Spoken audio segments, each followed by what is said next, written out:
just a season of no Rick. Like, it's not like we're sitting there Right. waiting for him to return kind of thing. It's I mean, smart I of them am to a do little that. bit, And but even though they've said he's not going to be back on the show again, I wouldn't be shocked if he shows up for the final episode. But no, but oh, I don't expect it definitely. before that, if at all. No. Yeah. There's one storyline. Actually, Derek and I didn't talk about this. There's one storyline where he could maybe fit in, but again, I think it would be Endgame. I don't think it would be anything kind of trivial at all. It just, the thing that really stands out to me is how could or would Rick stay away from his little daughter and Michonne? Exactly. I mean, I don't see any way they can make that make sense unless he's like being forcibly held, which doesn't make for a very exciting movie.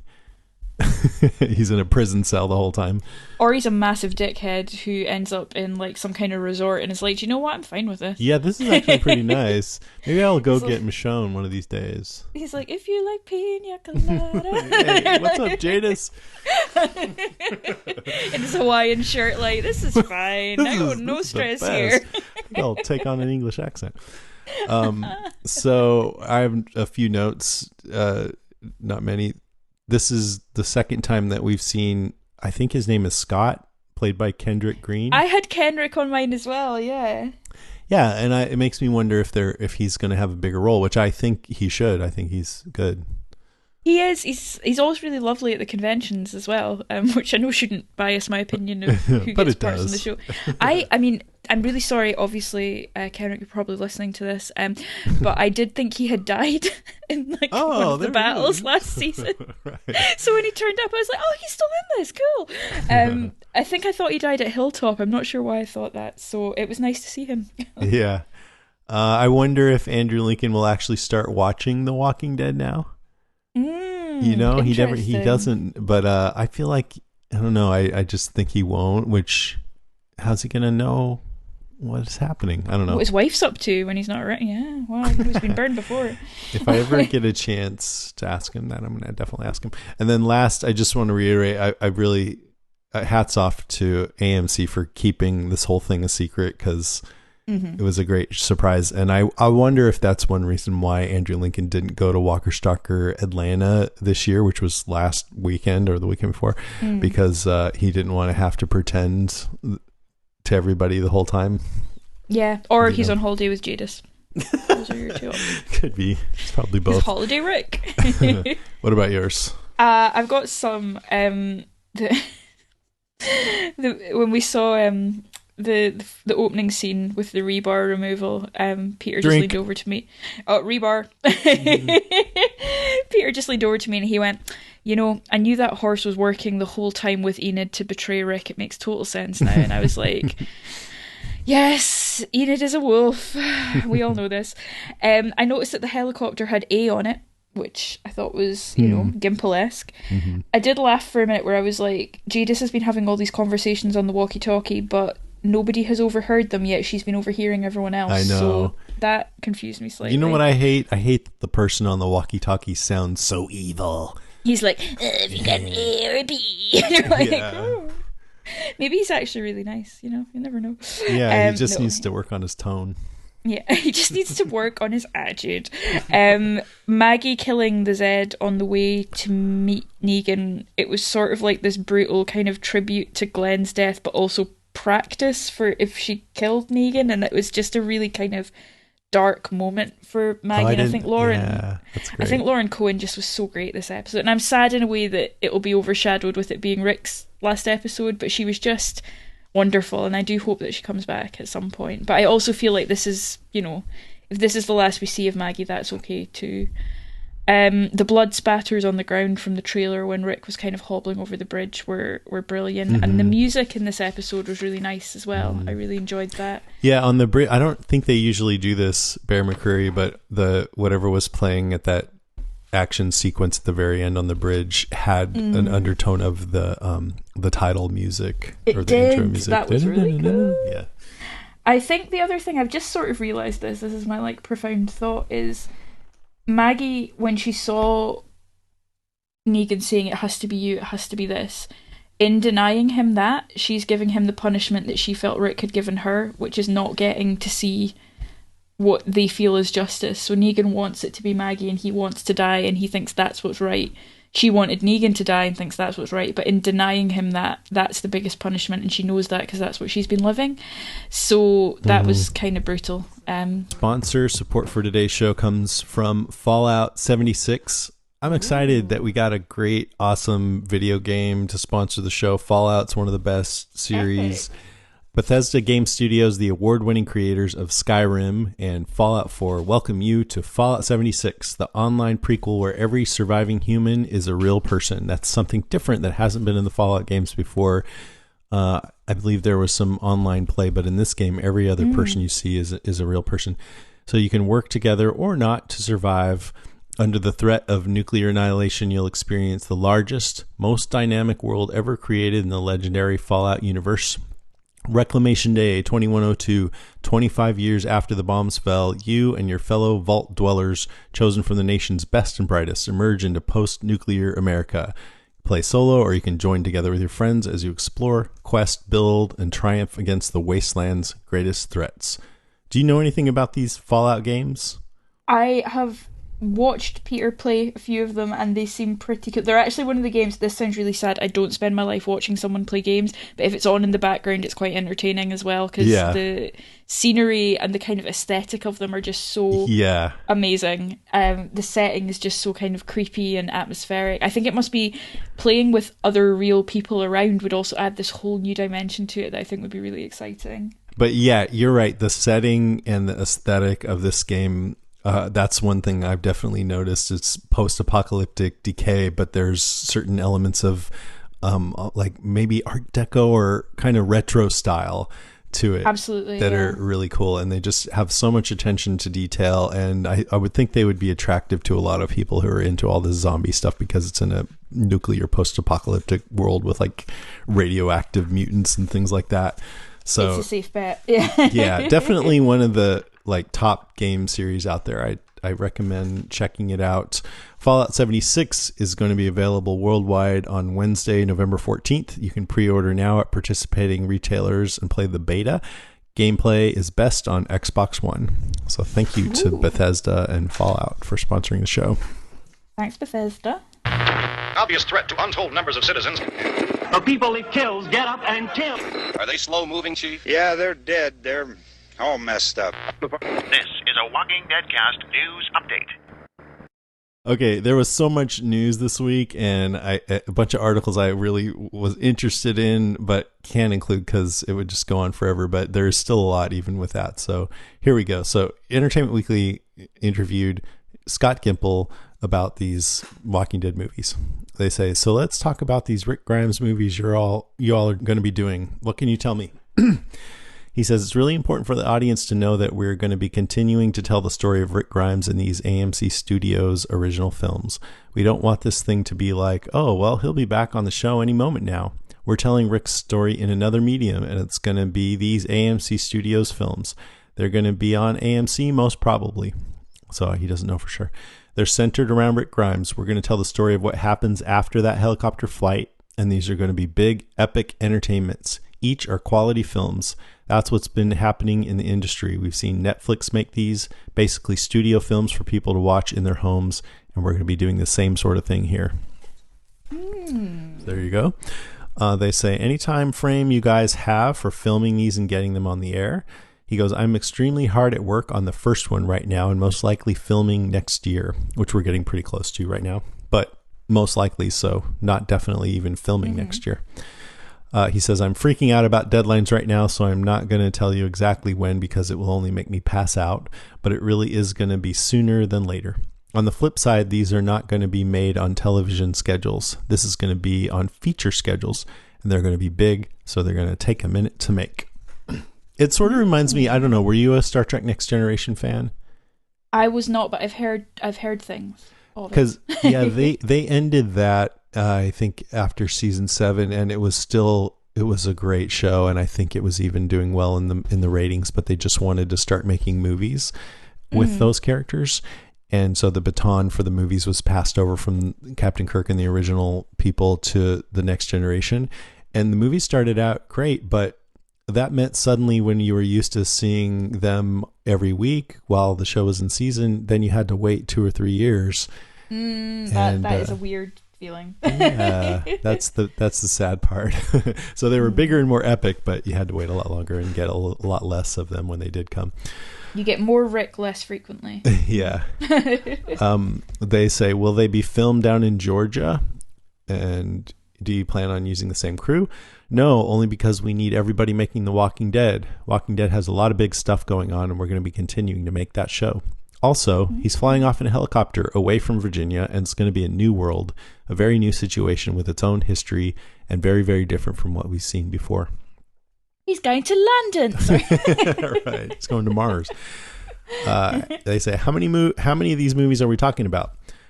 I love that he's answering these so directly. He says, we're talking about a trilogy for this Rick Grimes story. It doesn't necessarily mean it's the only Rick Grimes stories we're ever going to tell, and also they're probably not going to be the only movies that we tell.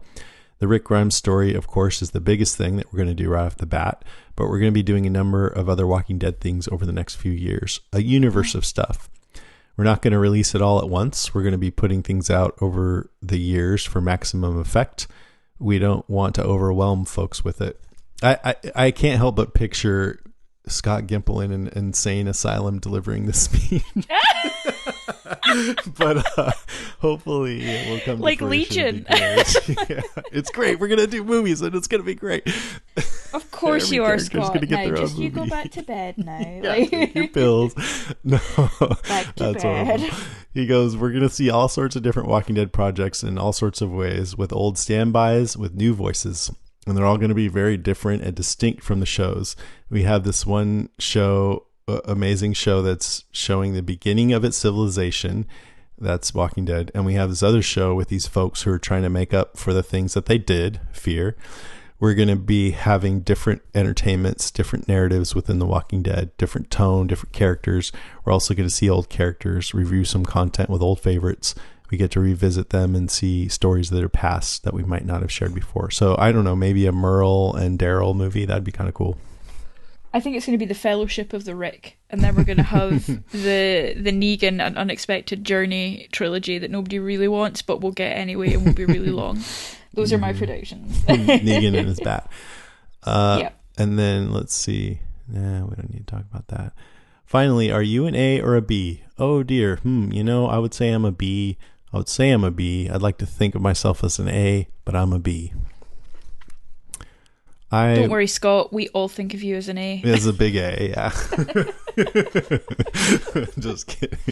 You'll always be an A to me. Double A plus. Okay, then Entertainment Weekly talked with Andrew Lincoln. They say, now that people have seen it, how do you feel about your last episode of The Walking Dead? He says, meh. No, just kidding.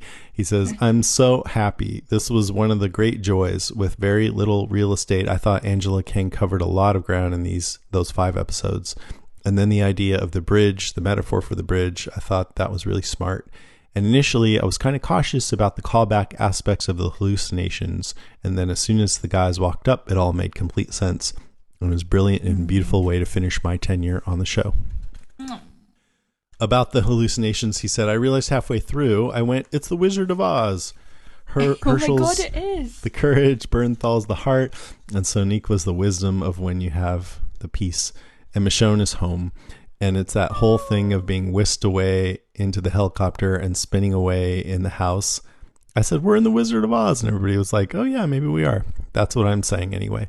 It all made sense with me, but it was thrilling to be able to work with those guys again, and going back into the hospital gown in my last ever shot is wild and kind of a weird full circle.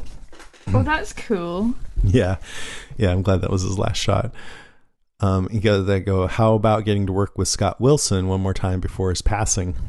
He goes, oh, incredible. He's one of my favorite people, and one of the greatest thrills of my career, in fact, was working in his 50th year as an actor. I've learned so much from him, and he's one of the greatest men I've ever had the pleasure of working with, and will ever have the pleasure of working with. That's nice.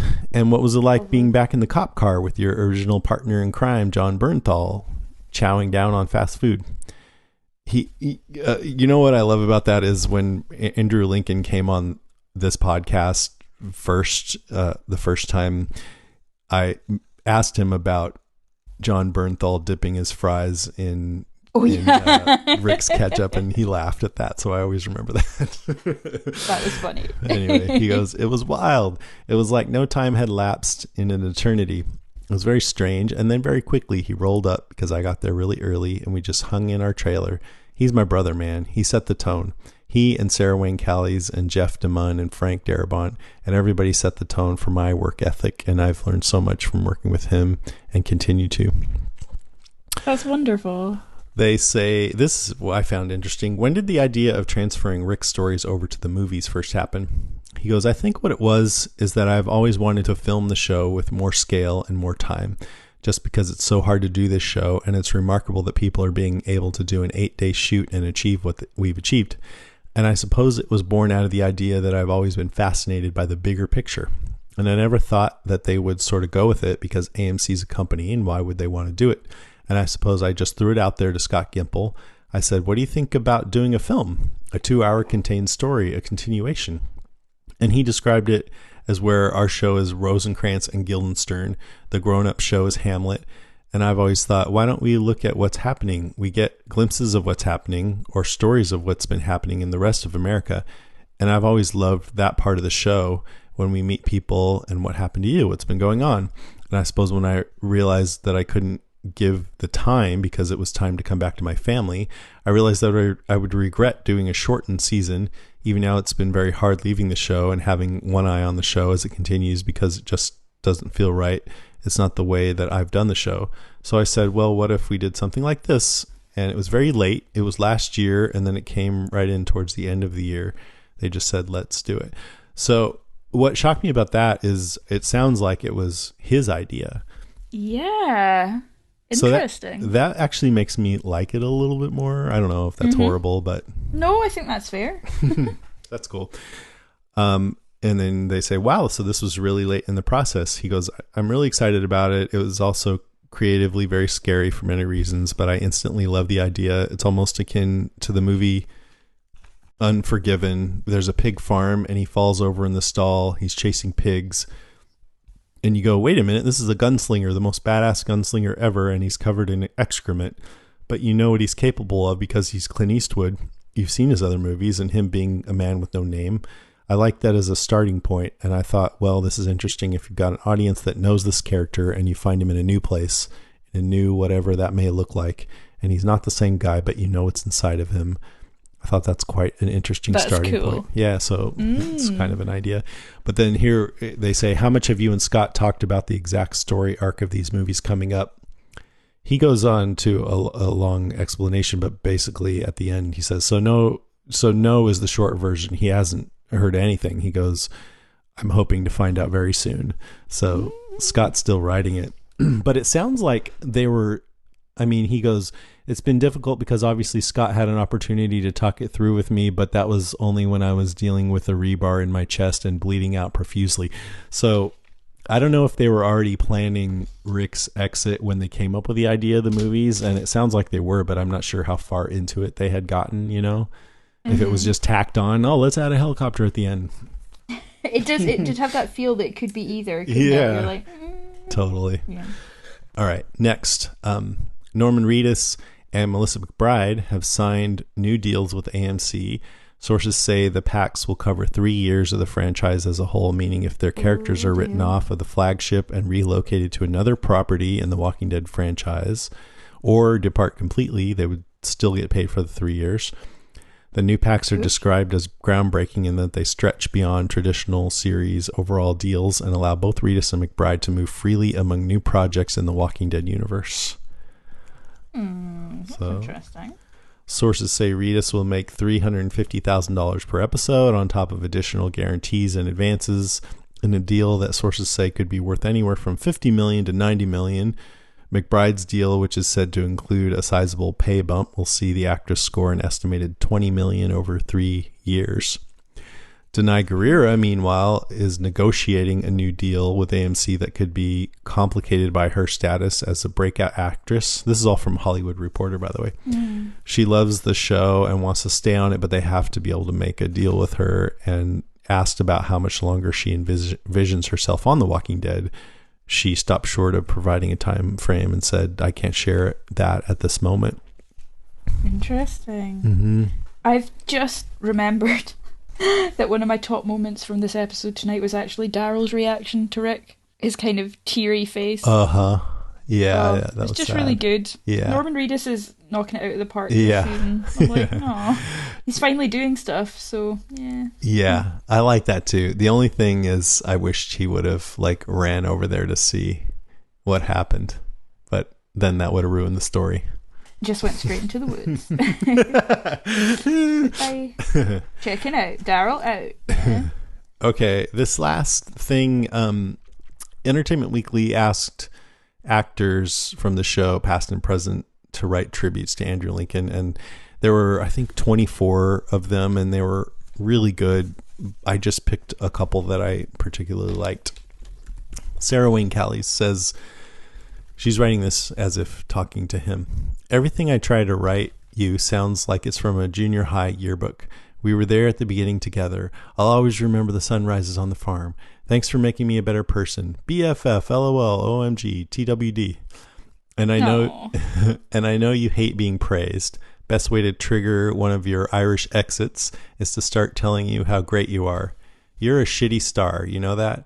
You hate attention, parties, being singled out for praise among the work of hundreds. The first time I saw your mug 10 feet high at Comic-Con, I laughed out loud. I thought, he's going to swallow his tongue when he sees that. We signed up for a little show you called a family drama set in hell. The press laughed at us when we promoted that first season, just the two of us in Europe. Remember? You did teach me, and probably lots of us on the show, something though, what it means to not be a star, to be the first one to set, the hardest worker, to never complain, to give your best work off camera for someone else. It brings me back to the yearbook schmaltz. Thanks for making me a better person. You're a shitty star, brother, but one hell of an actor and an even better man. Oh.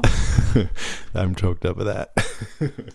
Where are they publicizing these? This was on Entertainment Weekly. Oh. And then John Bernthal has a good one too. He says, I love Andy. I can't think of another actor in my life that has had more of an impact on me, and that is more important to me. He's fiercely dedicated, but also unbelievably available and kind. I think the thing about Andy that strikes me the most is often you get one of those or the other. Often you get people that are so unbelievably focused and encompassed by their work that they're almost like a marvel to look at. But the thing is that they remain sort of closed off, and part of their process requires an unbelievable amount of self-reflection and almost a wall around them. Andy's really the only guy I've ever worked with who has that amount of dedication and that amount of commitment, but remains completely open and completely available for anybody. I think when it comes down to it, it's just an ultimate love for the project, a love for the work, and a love for the community of people that make the work. My first memories of Andy are at his audition and then us going down to Georgia together and starting this process. We were two young, hungry actors who felt so unbelievably blessed to be there. We were fucking nervous, man. We were a pair of nervous wrecks. I remember one day in our first week of filming, Andy just turned to me and said, "Hey man, I'm not going to be nervous anymore." I saw this man take ownership of not only this part, but took ownership of being the leader of this entire project. I remember when we were shooting his initial scenes in the hospital, I saw him walking around with nothing on but a hospital gown, screaming up to the heavens to get prepared for a scene. I remember just sitting down on a rock and watching that. I'd never seen anything like it before, how maniacally committed he was and how far he was going. When I met Andy, I was right on the cusp of being a father and husband. I've learned life lessons from Andy on how to do that, how to do this job, and how to be a father and a husband and a leading man. To this day, not too much time goes by where I don't look myself in the mirror and say, what would Andy do?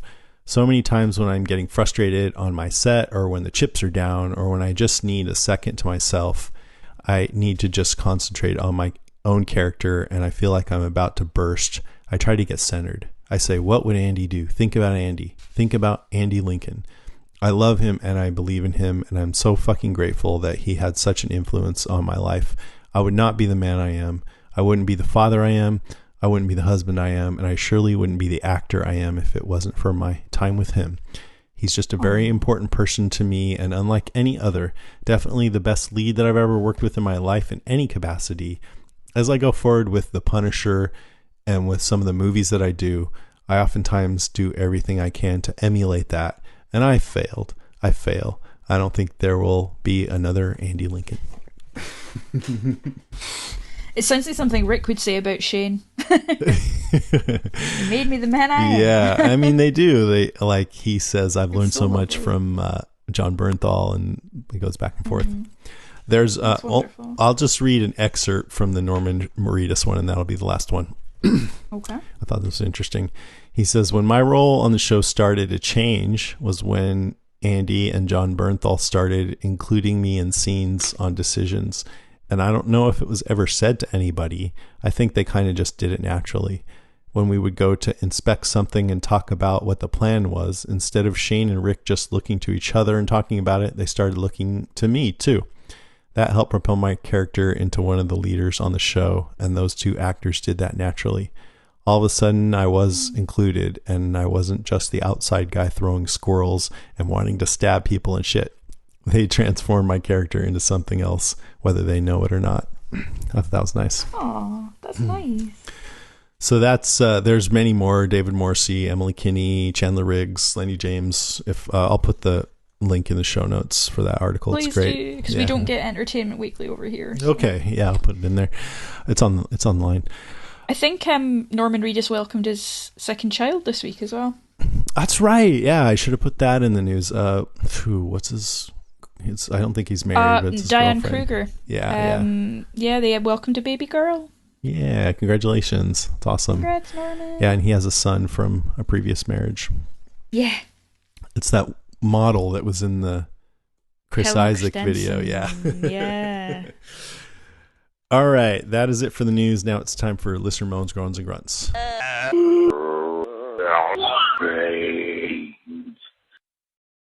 Kristen Hall. Oh, Kristen, we love you. She says, that was incredible. What an episode. I went from ugly crying, like heaving, choking, sobbing, to standing up and cheering in minutes. What a great final bow for Mr. Grimes. And AMC!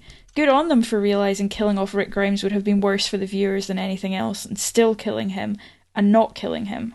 Kind of like Ezekiel with his you can stay and not stay. I left this episode tired from emotion, but really excited for what's to come, both in the show and the future with Andy. I'm thrilled. Matthew Caleb Noblin says, whoever's running the show now needs a fat raise. That was the best episode in years. The whole season has been by far the best season in years. I'm so happy to see this show having some life again. I'm excited for Sundays again. Hey! Jamie Dimmick says, I loved the episode so much. The Walking Dead has me excited for Sundays again. As Rick was stumbling across the bridge, I was starting to think that maybe him being ripped apart by zombies would be poetic. This episode and the entire show, he's just been running from the inevitable. But it's Rick Grimes and he doesn't die, and that makes me smile. So sad for Michonne not knowing that her husband is alive, though it is probably better this way. She needs to be the one to keep his and Carl's memory alive. Yeah, that's going to be the weird part. Is them being apart. Well, it doesn't make sense. Jillian Moreau says, oh my God. The mix, her butt is so big. Just kidding. The mix of emotions that this episode took me through was intense. The anxiety every time they showed Rick going in and out of consciousness. The scene with Shane making me laugh out loud regarding Judith being his kid. I felt like that scene was the fans speaking through him. Totally. Herschel sobbing. The sympathy I felt for Negan in his scene with Maggie. Yes, JDM did that to me. The full-on ugly cry with sobbing tears when they showed Michonne and Daryl, especially after the explosion. And then the pure fucking jump out of my seat and cheer reaction when that helicopter takes him away.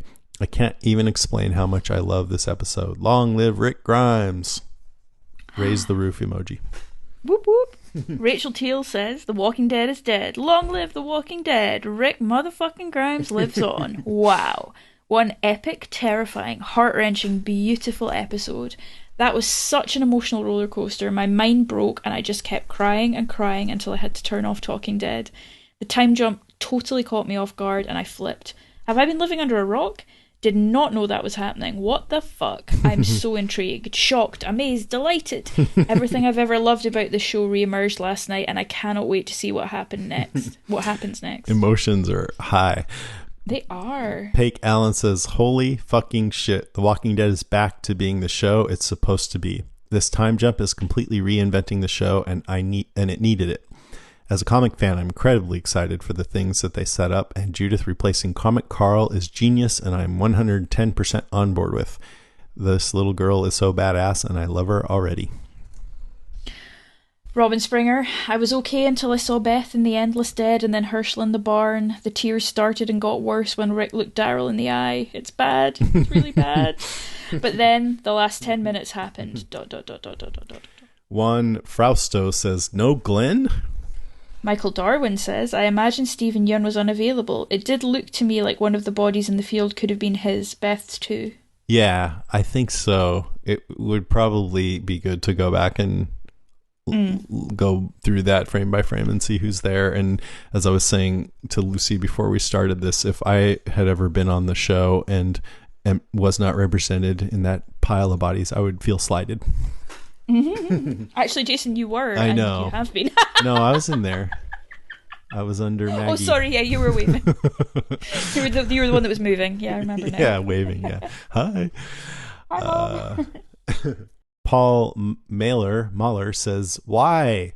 I love nearly every minute. Horror movie feeling at times. The scenes with past characters was really well done. Just why did they have to leave it open-ended? It was a beautiful moment of self-sacrifice, albeit knowing he was already dead, protecting his family. Such a beautifully tragic moment. Then they have to pull that is he dead or alive bullshit. Ugh. Still an epic episode. Danielle Dement Yost says, no bullshit, he's alive. And then Paul Mailer replied back, am I an asshole for preferring that he be dead? I love his character, but it feels like Glenn rolling under the dumpster. Paul, if you're an asshole, then I too am an asshole. I'm half an asshole, because I'm not You're sure. half an asshole. You're just an ass. Or a hole. Raylan Zapula says, guys, I'm so conflicted. This episode was great, kind of. We had Herschel, we had Shane, we had Sasha, we had great performances and great scenes, and then that goddamn garbage lady had to go on and ruin something else.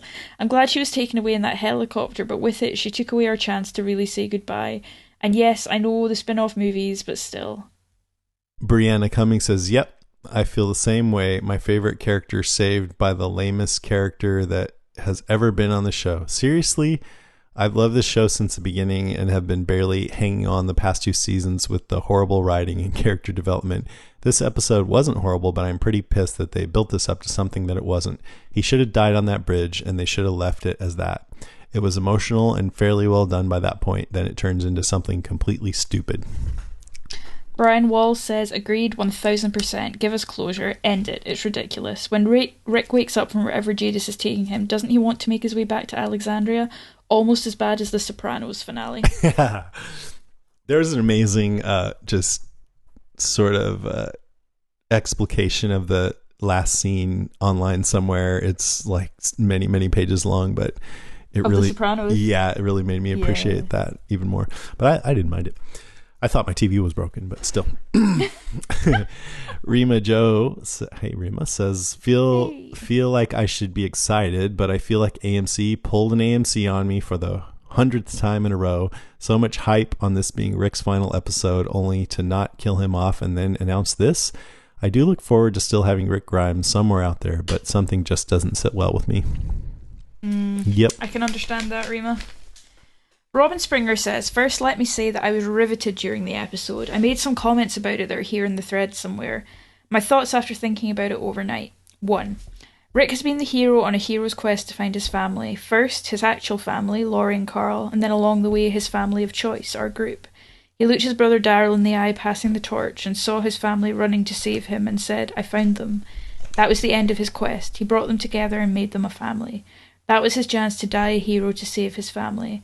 Having a nothing character like Jadis whisk him away was a cop-out. I know AMC has plans for Rick, but really. 2, how did the helicopter get there and pick him up without anyone noticing? Did he fall into the water after the explosion and get washed down and scream? And he suffered no burns. 3, where is Jadis taking Rick? How will they keep him there after he's healed? Keep him captive? Never tell him where he is so he won't know how to get home? Because if Rick is alive, he absolutely will try to get home. That's the core of his character. Everything he's ever been and done. From the first episode, where all he could think about was getting to his family, and his final episode, where all he kept thinking as he was dying was, I have to find my family. Jadis's group will never keep him with them. Yeah. I agree, Robin. Yeah, totally. Sean Henninger, hey Sean, says, up until the end of this episode, I was ready to say this was my favorite episode of all time, but the ending was to fit this new universe they're wanting to create. I'm excited to see the next 3 episodes and hope that the extended universe holds up. I'll watch, but really hope it doesn't ruin The Walking Dead. My other prediction, AMC Premiere will soon be the exclusive home for The Walking Dead extended content that you have to pay $5.99 a month for. If it's good, take my money. Simon Wooster says, one of the best episodes of The Walking Dead ever. And Daisy Aaron Schaff says, piss me off, I cried for nothing. Those last two really kind of cover the gamut. I love it. I'd like to point out that Daisy, nothing is in like full caps, so she's like, she really cried for nothing. So I feel you. Yeah. So polarizing. And then just to top it off, we got a couple of calls here. This one is from Bob. Hi guys, my name's Bob. I just wanted to call in and give my opinions on Rick. Been listening to your show for a long time, really enjoy it. Please keep up the good work. It was a tough episode. I was really expecting Rick to die, and that's not what we got. And at first I was very torn on what this meant for Andrew Lincoln and everything like that, and didn't know if they were trying to leave the door open for him to come back. But about 30 seconds into the preview for the next 3 episodes, and we saw not so little ass kicker Judith come in and just be a total badass with the cowboy hat and the mini katana on her back and the revolver. It was fantastic. I felt such new hope for this show that I've loved for so long. It was great. On the Talking Dead, I saw that Andy had an interview and that he said that with him being gone, it really untethers the show from his story, because he never felt like the story was just about Rick Grimes. And I thought that was really powerful. I thought that was really great, and I think that we're going to see, hopefully we're going to see a new rebirth of this show that everyone who's left the show can really love again, because I know it's been hard the last couple seasons with Negan and all of that. So hopefully Maggie goes off in the same fashion and we don't all feel tortured by it. But this episode left me with a lot of new hope, and I hope everybody feels pretty much the same. But thanks again, guys. Talk to you later. Bye. That's such a thoughtful message, Bob. I love that. Yeah, except you forgot to leave your zombie sound, but otherwise... Yeah, I mean, screw you, Bob, but aside from that, it was fine. No, I'm just kidding. Thanks, Bob. That was great. Yay. Good to hear from you. We got 2 more calls. This one is Kara in Texas. Hey guys, this is Kara in Texas, and this is kind of spoilery for people that haven't read the comics. Not really. But in the previews after the show, it looks pretty clear that Judith is going to step in and take Carl's role, at least in terms of talking with Negan. And I was wondering what y'all's thoughts were on what direction that could take in the show, and whether or not possibly Judith could be blaming Negan in a roundabout way for the death of both Carl and her father Rick, because what set everything in motion was Rick not killing Negan and Maggie setting out to Alexandria to kill him. I'm going to be really interested to see Judith's interactions with Negan. As far as her blaming him, yeah, I wouldn't be surprised. I mean, it almost gets to the point where it's like, when actions indirectly cause other things to happen, then maybe it takes some of the power out of it or the sting out of it. I don't know. It's interesting. I mean, we speak a little bit about that in Comic Good. Talk. I think I wonder how much Judith will know. Like, I don't know Right. how much they would tell her. So, I Yeah. mean, maybe a lot, maybe everything, maybe not. So, I'm interested to know as well, Cara. I think it's Yeah. going to be interesting. Yeah, I can't wait to find out what that's going to be like. And then the final call is, I don't think he left his name, but it's about last week's episode, and I thought it would be good to play. So here we go. Yes, Jason, I was just listening to your podcast, not the obliged, and I feel that you and several other podcasts have missed the point about Michonne and the scene with her seeing the hanging of the man. I know it's a sinister thought, but, you know, this country does have a history of slavery and black men being lynched. It's a clear image of a black man. See by the hairline and facial features, there was a black man, and you can see in Michonne's face of disgust and horror and anger portrayed in her face, and that's what took her back, and she lost all sense of where she was at and the danger she was in. That's why she was overtook by the zombie. I just want to point that out to you because you and several other podcasts have missed that feature, that point that, racism could still be alive and well in this apocalypse. And Michonne was just recognizing that, thinking of all the dangers. You know, you have enough dangers to begin with. So I just want to bring that to your attention. And once again, thank you for your podcast, and I'll keep on listening. But this is Ken. Thank you. Oh, I didn't hear you say his name. Ken, Right on. I think that's I noticed it last week. I did notice it, and I thought it was really an interesting moment because it was silent, but I think Denai Guerrero's reaction says a lot, and I think that one of the strongest things about Michonne's character is having a woman of colour be so powerful and fierce and strong on screen, and I think that's so important that it's out there and that it sets a precedent for other shows to do.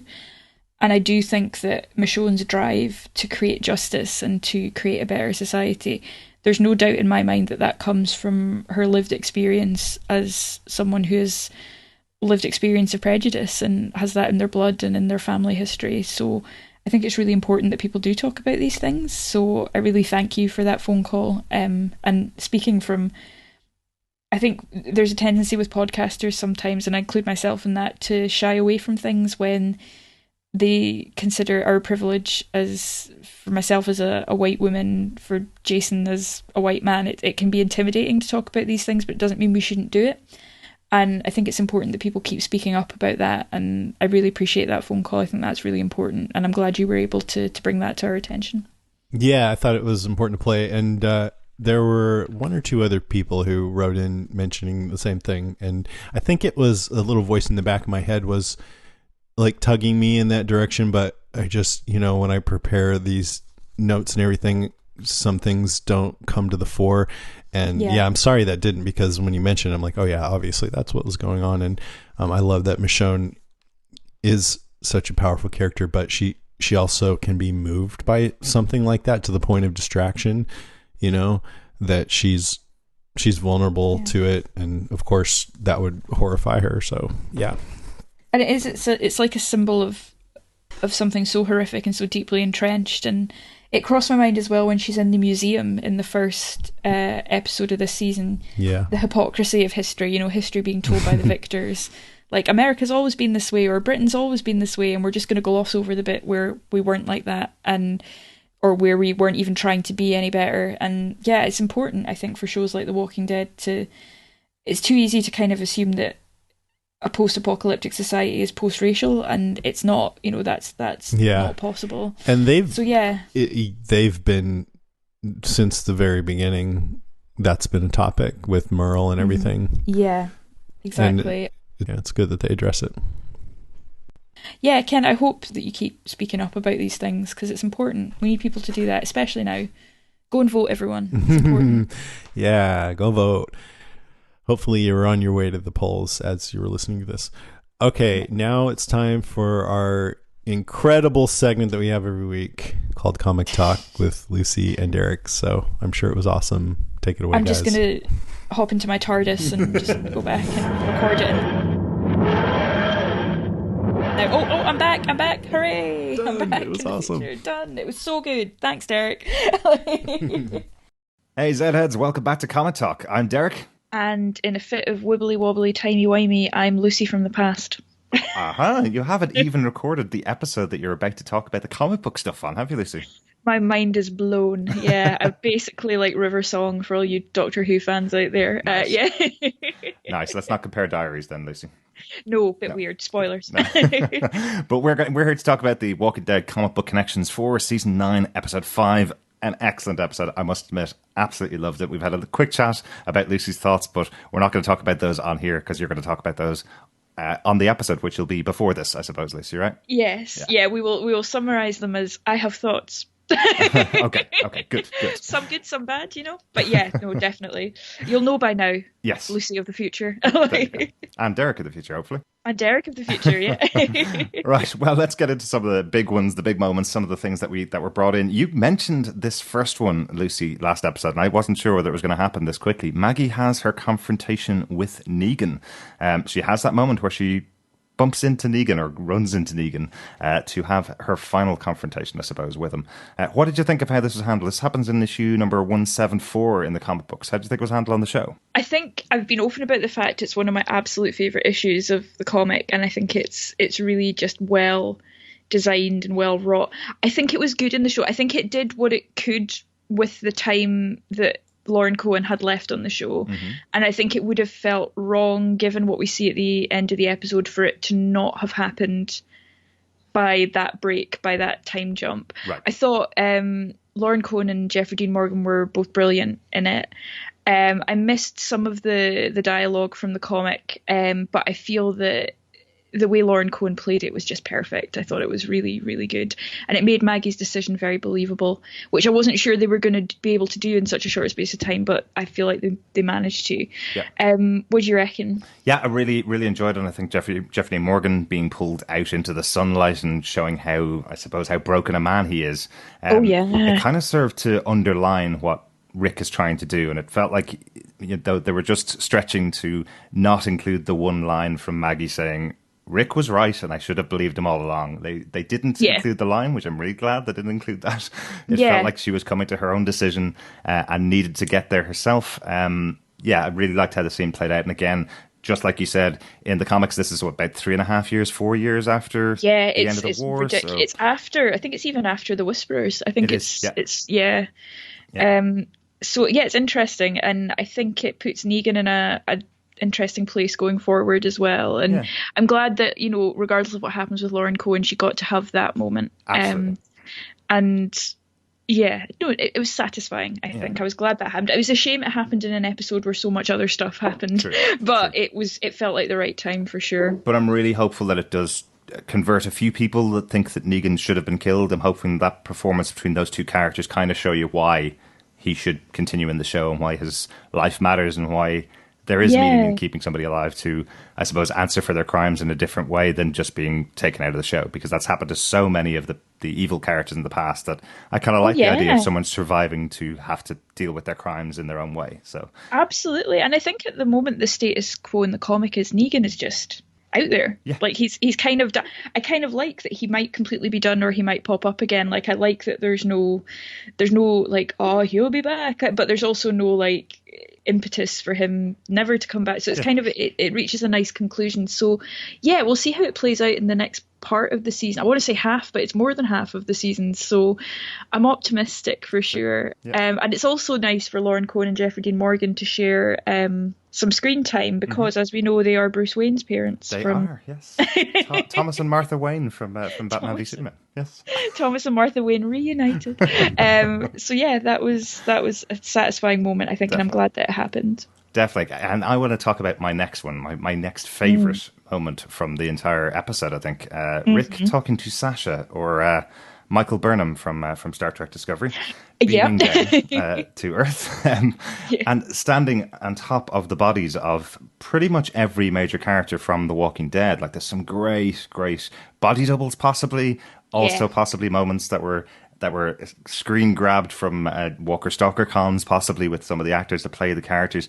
You look in any corner on the screen as Sasha and Rick are having their discussion, and you see this scene laid out of the dead bodies of every character from The Walking Dead. That's amazing. This is a reference to a variant cover that was done for the 100th issue of The Walking Dead comics. It was a wraparound cover, so a full spread done by Tony Adlard on the full cover, which had all the dead characters from the comic book up to that point. I'm just looking at the cover here, and I'm trying to think of any of those characters that are on the front there. I can see Tyrese's head. Yes, everybody there I think is dead by this point in the comic books. It's the one that I always used to hide because it was my backdrop on my desktop for a long time. It's the one I always used to hide when people came into my office because I didn't want anybody spoiled on who was dead at that point in the comic books. But it's one I never thought I'd ever see on screen. I think they did it so well. And they've rendered it perfectly. Like, even the positions and the kind of tone of it are just absolute perfection. And I think, I noticed Beth I think Beth was maybe a body double. I really want to watch this on a big screen so I can properly look at it, because there was just so much to it. I definitely saw Shane. Shane was there. Jesus. Yeah, it was so interesting to see everyone. And I think it made perfect sense for that conversation to happen. And I'm same as you, I love it when they take comic book art straight out of the comics and put it in unexpected places like that. And it's such an iconic kind of image for that issue, and that being kind of the turning point in the show, that it's wonderful. I'm going to ask Jason to put it in the show notes, so hopefully if any of you haven't seen this variant cover before, Jason will be able to put it in the show notes, and I will make sure that happens. If not, just Google it. Exactly. And as I say, the big difference really between the comic book cover and this particular moment in the TV show is that the point of the TV show is saying that everybody dies, effectively. This was a point saying that Rick was leaving everything behind, moving on to the next couple of issues, whereas obviously in the show it's saying that, well, look, no matter what you do, everybody just adds to the circle of life, let's say. So exactly. a nice touch for the TV show. It was really interesting. Yeah, no, I enjoyed that a lot. I'm looking at the cover now and I'm just totally... The guy with the glasses, the weird, creepy pedophile guy from the prison is there. Yep. It's kind of entrancing when you get into it. It's like a who's who of the zombie apocalypse. Absolutely. I shouldn't have put this in the show notes, should I, Lucy? It's great. Right. Let's go on to our next big moment from the comic books. Towards the end of the show, Lucy, do you want to take us on to this one? Our intro to our new group? I was so happy for this because I've been really excited about the casting. Having seen some footage of Magna and her group in the trailer for the season overall, and sort of reading up on them, and obviously Dan Fogler / Jacob Kowalski from Fantastic Beasts made an appearance. Yes. But yes, the introduction to Magna and her group played out quite similarly. As you pointed out, there's a twist for comic readers because we kind of thought they'd just been skipped at the beginning of the season, that maybe they weren't going to turn up, but they did. They were first introduced in issue 127, which is the first issue after the time jump in the comics. There are 5 members in the group in the comics: Kelly, Yumiko, Luke, Connie, and Magna. This is exactly the same in the show, but as you pointed out, Kelly is now female instead of male. Going by the trailer, I think one of them is going to be hard of hearing / deaf. I think there's going to be use of sign language. And their main difference is they didn't lose anyone when we're introduced to them in the comics. They lose a member of their group called Bernie, and it's Jesus and Heath that come in and save them from a herd. So a slightly different introduction, but they looked straight out of the comic. The woman who's playing Magna looked fantastic. I'm just kind of in love with her already. And yeah, it was excellent. And the twist of having Judith be the one to sort of save them was really interesting. And it took me a while to figure out what it reminded me of, but it was of Carl. Now, I don't remember if this happens in the comics as well, but it definitely happened in the show that he's the one who Tyrese and Sasha meet at the prison. Yes, that's right. And they're in this weird situation of this strange little kid with a cowboy hat sort of guiding them into the prison and being like, you can stay here.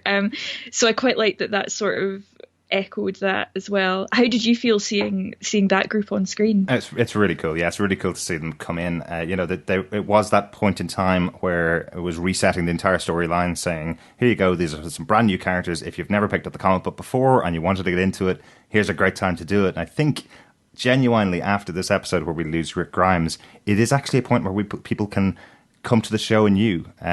And I think this might be a group of characters that will be treated differently on the show, that will be used a little bit differently on the show to bring in new viewers or people that, came for the event of the end of Rick Grimes or want to stay along for a little while. I think they might actually use them slightly differently on the show as well. So quite exciting.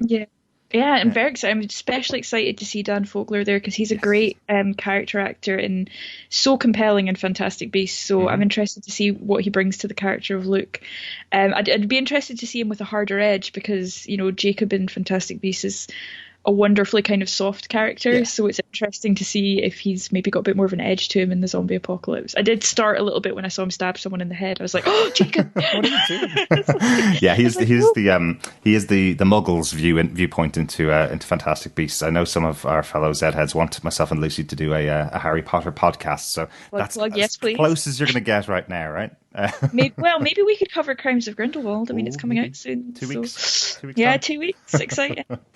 Absolutely. Oh, and of course, yes, Judith. At her age now, 6 years on from where we just saw her sitting at the table with Michonne in this episode, 6 years on is where we are with her now. This means she's much closer in age to Carl. I'm wondering if we're going to see her take on that Carl role. Is she going to be going to Negan for advice now that her father's gone? Wondering, will there be that kind of connection? He does live downstairs from Michonne and her.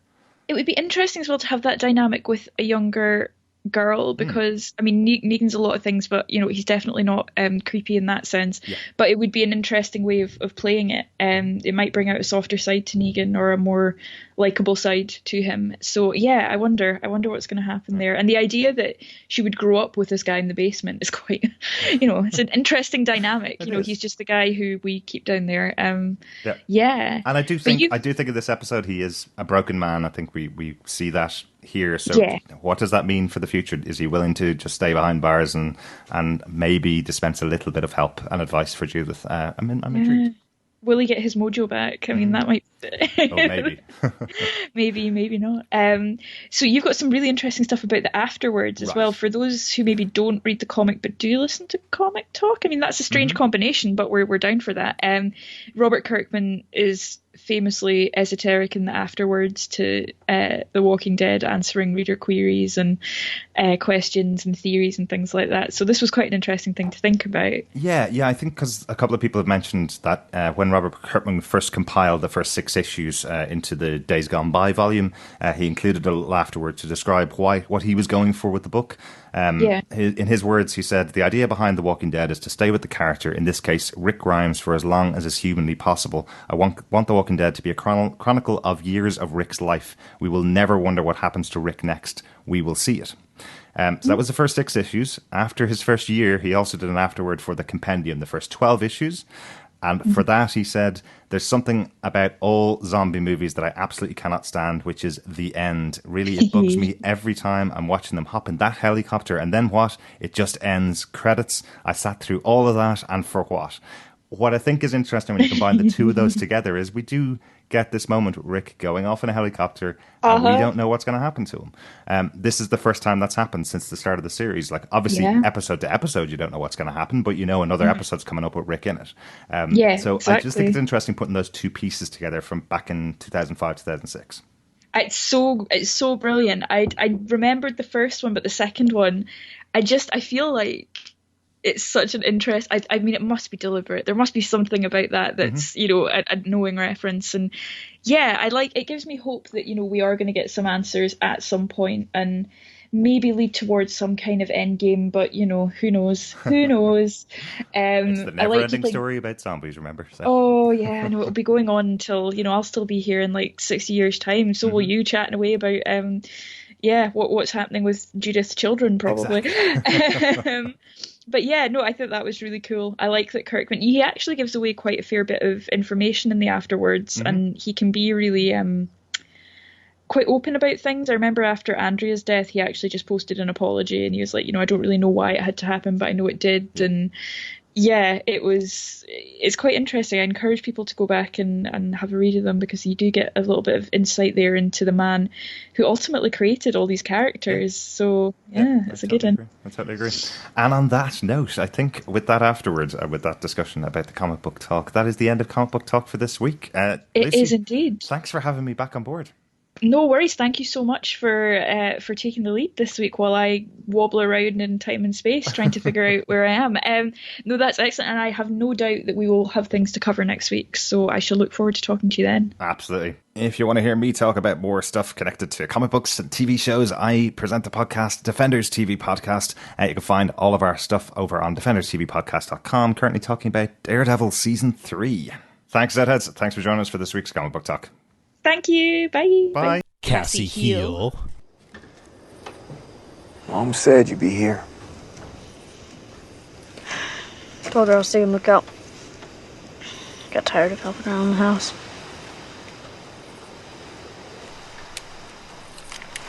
Take it.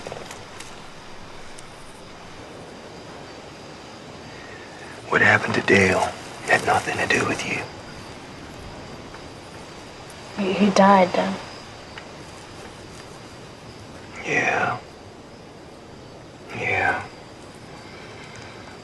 Feels like there's a lot of that going around.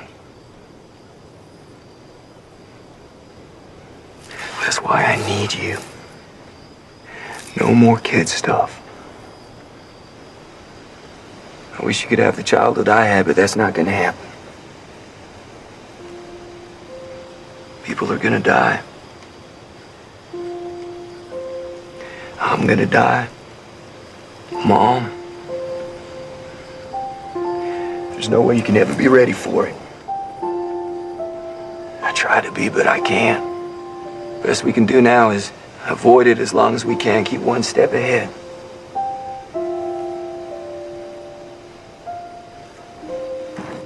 I wish I had something better to say, something more profound.